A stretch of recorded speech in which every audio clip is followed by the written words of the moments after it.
IEPs and things like that, but it's not as rigorous as it is here. It's very, very, very different. So the program I'm going through, they pay for everything. They pay for my flight there. The accommodation package is insane. So I won't have rent. I won't have anything. I will have a travel stipend, a food like stipend too. I think that's the word. So I will not really have to spend any money on anything. So everything that I will make, I keep. Which is really That's exciting. good. Yeah. Really good. Any idea where? So I applied to go to Vietnam. I applied to Costa Rica. I applied to Spain, Portugal. I applied back to South Africa, and then I applied for Guatemala.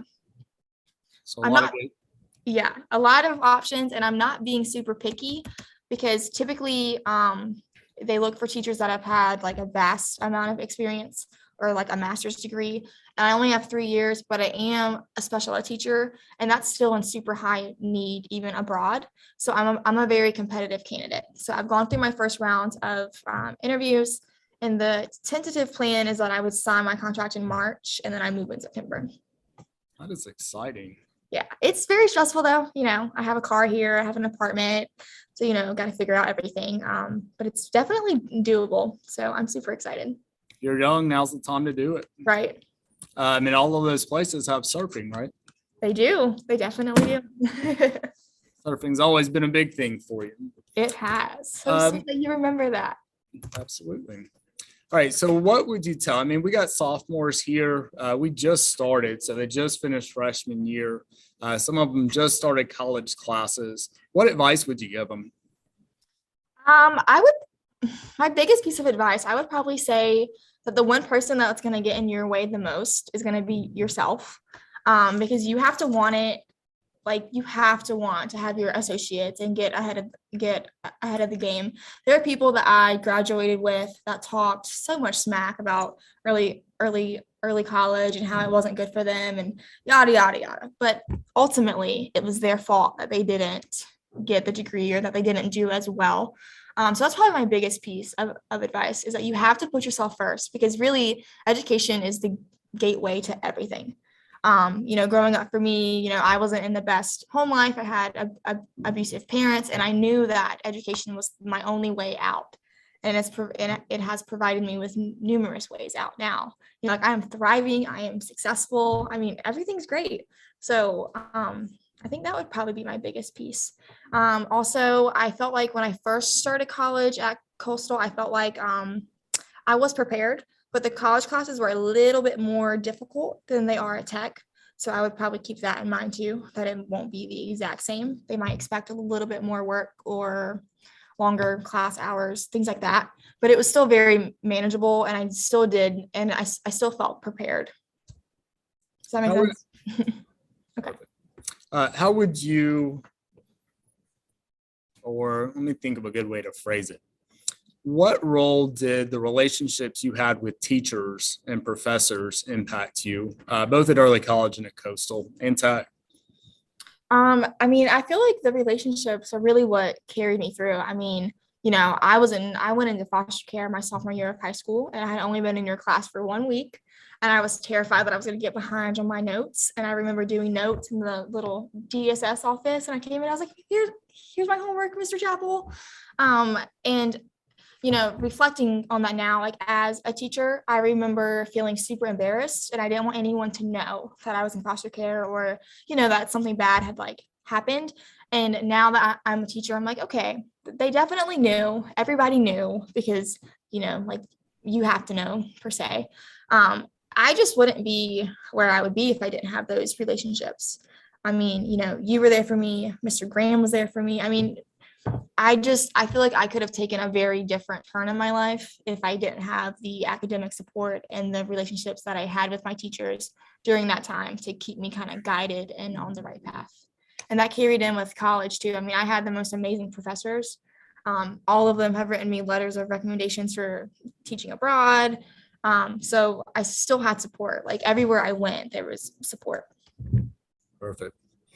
All right, I'm going to open it up to the audience for any questions. Does anybody have a question for Ms. Faircloth?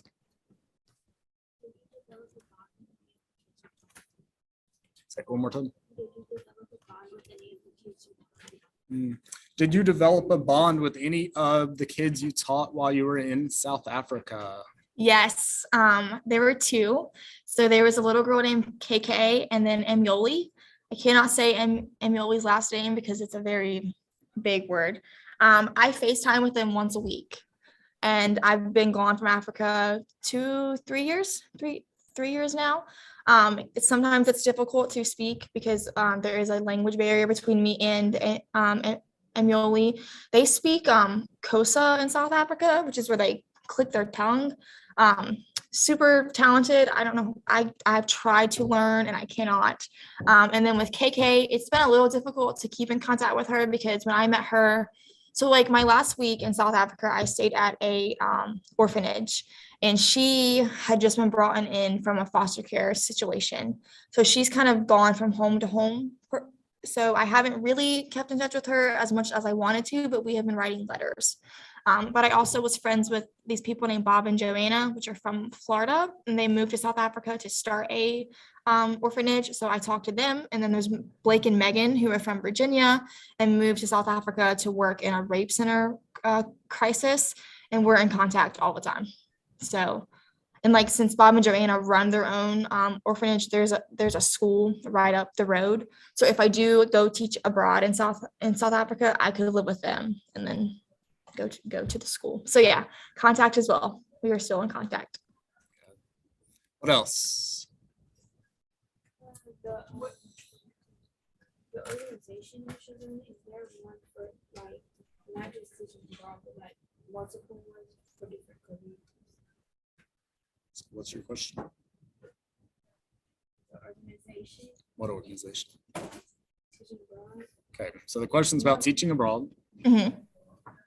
but like so you know how it's for teachers, right? Let's say if there was a person who did psychology, is there one for that? Do you know if aside from teaching, they have like other professions that have something similar like teaching abroad? Like psychology, sociology, Yes. something like that? So the program that I'm going through, they also hire like school counselors, therapists, all things like that.